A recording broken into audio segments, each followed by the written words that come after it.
Justice Mazahar Naqvi साहब ने जो अपनी जायदादें बनाई हैं, एक तो वो गैर कानूनी तरीके से बनाई हैं और उनको बनाने के लिए जो उनकी इनकम जो भी वो क्लेम करते हैं वो उससे भी ज़्यादा है।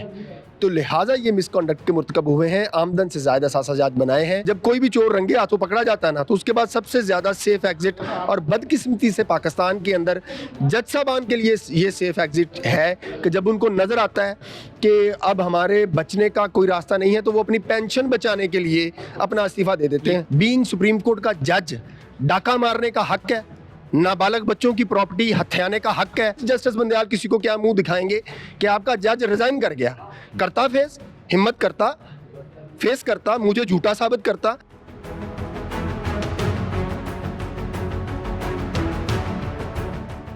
अस्सलाम वालेकुम जी, मैं हूं मोहम्मद आज़म और हमारे साथ सीनियर एडवोकेट मियां दाऊद साहब मौजूद हैं। जस्टिस मज़ाहिर अली अकबर नकवी, अब तो जस्टिस रिटायर्ड मज़ाहिर अली अकबर नकवी के सदर पाकिस्तान ने उनका इस्तीफ़ा कबूल कर लिया और सुप्रीम जुडिशल काउंसिल में उनके खिलाफ दरख्वास्त ले जाने वाले वकील हमारे साथ मौजूद हैं। सियासी गहमा गहमी बहुत ज़्यादा और ऐसे में अचानक ये खबर आती है कि मज़ाहिर अली अकबर नकवी साहब इस्तीफ़ा दे रहे हैं। ऐसा क्या आपने वो शिकायत में कह दिया कि उन्हें इस्तीफ़ा ही देना पड़ गया? हमारी जो शिकायत थी वो सारी आज़म भाई डॉक्यूमेंटेड थी। मुतलका रजिस्ट्रियाँ उनकी मुसद्दका अनुकूल साथ थीं, जो मुतलका अदालतों का रिकॉर्ड था वो साथ मुसद्दका था, और जिस तरीके से वो सर्कमस्टांशियल एविडेंस सारी आपस में कोरैबोरेट कर रही थी, वो सारी on the face of record ये बात कह रही थी कि जस्टिस मुज़ाहिर नकवी साहब ने जो अपनी जायदादें बनाई हैं, एक तो वो गैर कानूनी तरीके से बनाई हैं और उनको बनाने के लिए जो उनकी इनकम जो भी वो क्लेम करते हैं वो उससे भी ज़्यादा है। तो लिहाजा ये मिसकॉन्डक्ट के मुर्तकब हुए हैं, आमदन से ज़्यादा सासाजात बनाए हैं। ये तो वो थे जिनके डॉक्यूमेंट अवेलेबल थे। दूसरी, हमने अदालत अपनी कंप्लेंट में सुप्रीम जुडिशल काउंसिल के ऊपर ये ओपन बात छोड़ी थी कि अगर सुप्रीम जुडिशल काउंसिल चाहे, हमारी ये मालूमात हैं कि इनके फ्रंटमैन हैं और इन्होंने अपनी बेनामी जायदादें भी बहुत सारी बनाई हुई हैं आगे, तो उनकी तहकीकात भी कर सकते हैं। उसका जस्टिस मुज़ाहिर नकवी साहब ने जवाब दिया।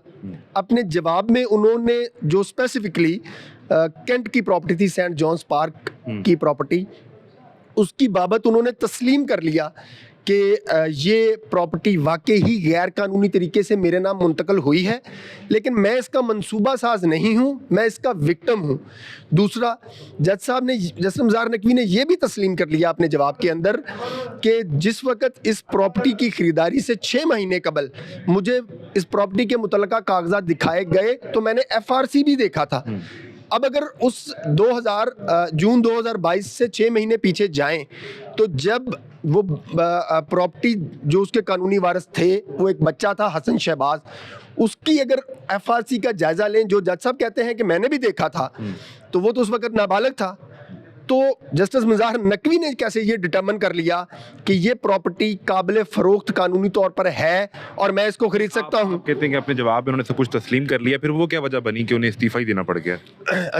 ये तो एक आम शऊर की बात है ना कि जब कोई भी चोर रंगे हाथों पकड़ा जाता है ना, तो उसके बाद सबसे ज़्यादा सेफ़ एग्ज़िट और बदकिस्मती से पाकिस्तान के अंदर जज साहबान के लिए ये सेफ़ एग्ज़िट है कि जब उनको नज़र आता है कि अब हमारे बचने का कोई रास्ता नहीं है, तो वो अपनी पेंशन बचाने के लिए अपना इस्तीफ़ा दे देते हैं। ये कहीं प्रूव तो नहीं हुआ ना कि वो पकड़े गए? उन्होंने तस्लीम कर लिया, पीछे प्रूफ होने वाला क्या रहा है? पीछे तो एक कोर्ट ऑफ लॉ का फैसला तो नहीं आया ना, सुप्रीम जुडिशल काउंसिल ने उनके मिसकंडक्ट पे कार्रवाई की, अभी रिकमेंड की, वो तो कार्रवाई चल रही थी। ये दुरुस्त बात है, लेकिन आप इसको, आपका तो अभी महज इल्जाम ही है ना ये ना, उनका एतराफ़ है, उनका एतराफ़ है। मेरे इल्ज़ाम से बात आगे चली गई, उन्होंने अपने जवाब में कह दिया और ये भी तस्लीम कर लिया कि 2012 में वाकई ही इस प्रॉपर्टी की मालिक जो खातून थी बिस्मा, उसका केस मैंने सुना था।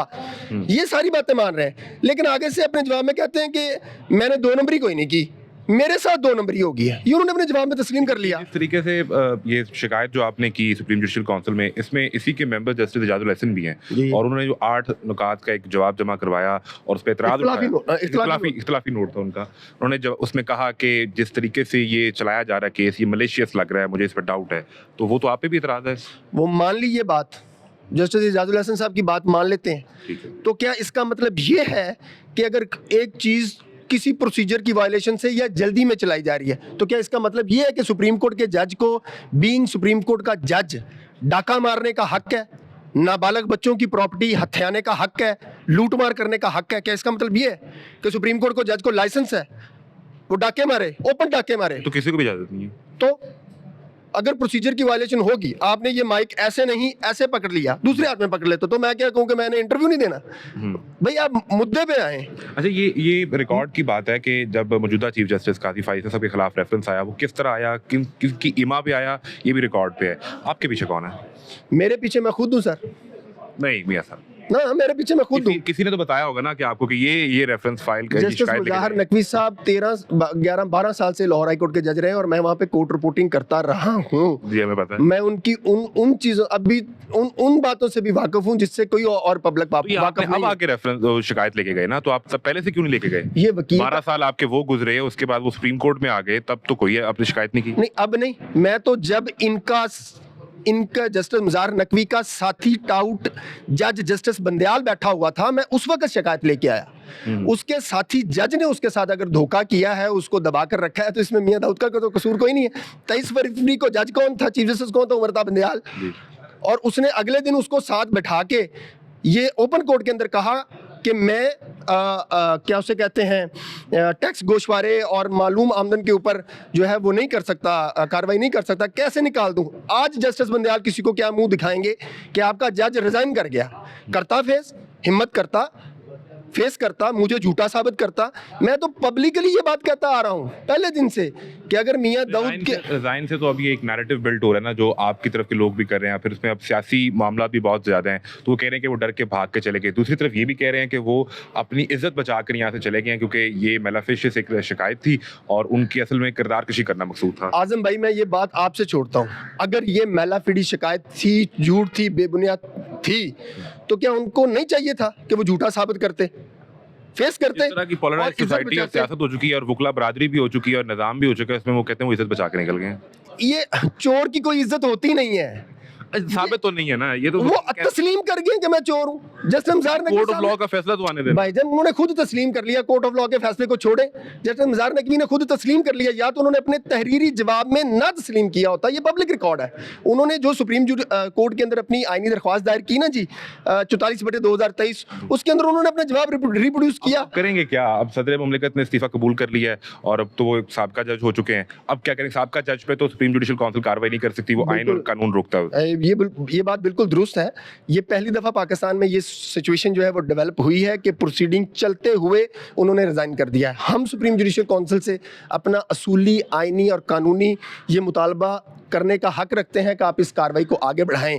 अगर सुप्रीम जुडिशियल काउंसिल उसके ऊपर कोई भी हुक्म आइन ही रोक देगा ना, आइन और कानून ही रोक देगा। अगर वो रोक दें तो हम उसको नए सिरे से नई इंटरप्रिटेशन के लिए, नई तशरीह के लिए सुप्रीम कोर्ट का दरवाजा जरूर खटखटाएंगे। केस लेके जाएंगे, बिल्कुल लेके जाएंगे, छोड़ेंगे नहीं जस्टिस मुजाहिर नकवी, बिल्कुल नहीं छोड़ेंगे। उसकी वजह यह है कि अगर मियां दाऊद और आजम ये करप्शन करें और पुलिस और मुतलका अदारे उठाकर उसको जेल में डाल दें, अगर वो रंगे हाथों पकड़े जाएं, तो ये क्या बात हुई? पाकिस्तान दुनिया का वाहिद मुल्क है कि सुप्रीम कोर्ट का एक जज जो है वो रिजाइन करके उसको शायद, मैं तो बतौर पाकिस्तानी वो टैक्स अदा नहीं करूंगा जिसकी पेंशन जस्टिस मुजाहिर नकवी को जानी है।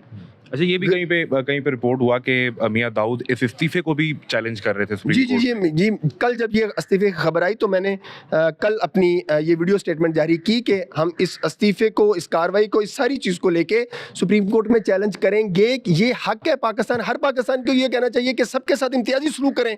आप जर्नैल को, इसकी कोई मिसाल पहले मिलती है कि किसी ने इस्तीफा दिया हो, उसे किसी कोर्ट में चैलेंज कर दिया जाए और वो वापस हो जाए? नहीं, इसकी मिसाल बिल्कुल कोई नहीं मिलती। और ये कानूनी तौर के ऊपर, आइनी तौर के ऊपर ये बड़ी महदूद इसकी गुंजाइश मौजूद होगी। लेकिन ये सवाल उठाना तो हर पाकिस्तानी का हक बनता है ना कि जी अगर जर्नैल का एहतसाब हो सकता है, उसकी करप्शन के ऊपर एहतसाब हो सकता है, MNA MPA वज़ीर आज़म, ब्यूरोक्रेट, पुलिस वाले, हर छोटे बंदे का एहतसाब हो सकता है, उसकी आमदन से ज़ायद असासाजात की जांच पड़ताल हो सकती है, तो सुप्रीम कोर्ट के एक रिटायर्ड जज की, हाई कोर्ट के एक रिटायर्ड जज की, या जुडिशरी से वाबस्ता किसी, ये कोई खुदा थोड़ी है, ऊपर से थोड़ी है।